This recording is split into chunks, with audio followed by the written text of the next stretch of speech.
Hello, dear friends. Welcome back to Help in English channel. Today we continue the educational sessions dedicated to business English, namely idioms and phrasal verbs. And today this is our 6th session in the row dedicated to this subject.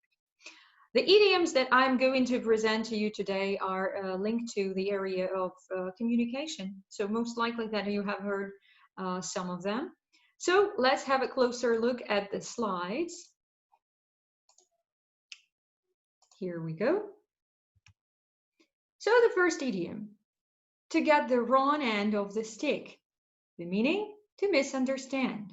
And the use in the context.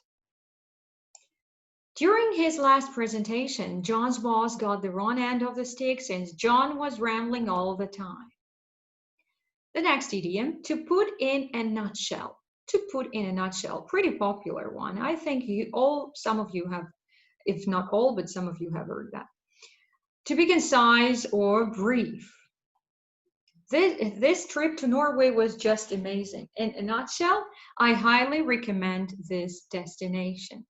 To get straight to the point, the meaning of this idiom, to start talking about the most important thing. To start talking about the most important thing. Next one. Ladies and gentlemen, let me start our meeting from getting straight to the point to save our precious time. To hear it on the grapevine. To hear it on the grapevine. What does it mean? To learn of something informally, usually verbally. There is another way to say that, by word of mouth. So the use in the sentence is this. I heard it on the grapevine that the next year there will be a major downsizing in the sales department. Meaning that somebody told somebody that something is going to happen, but it's not official.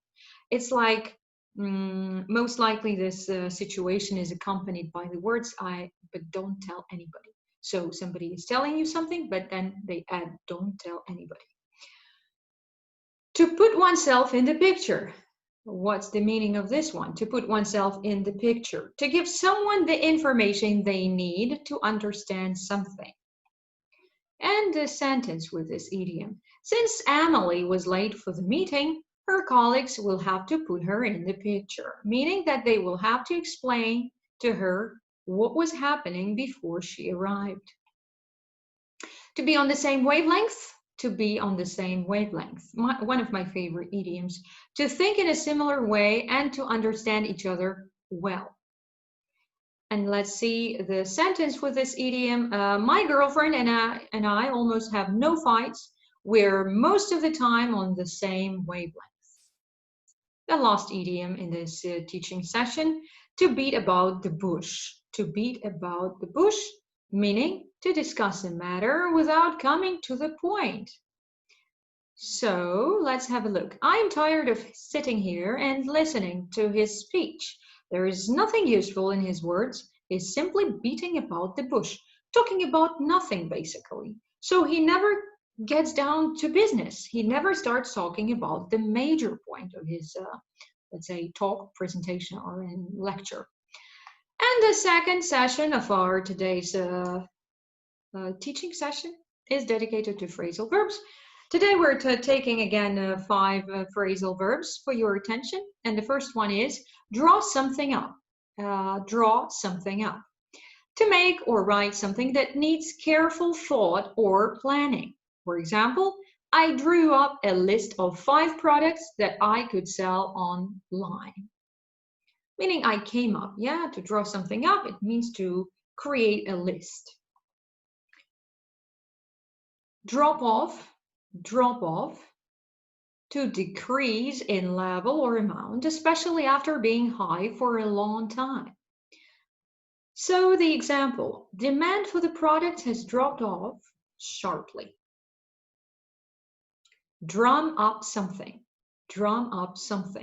to try hard to get support or business. For instance, we need to drum up more business, meaning to support. Dry up. If a supply of something dries up, there is gradually less of it until there's none left.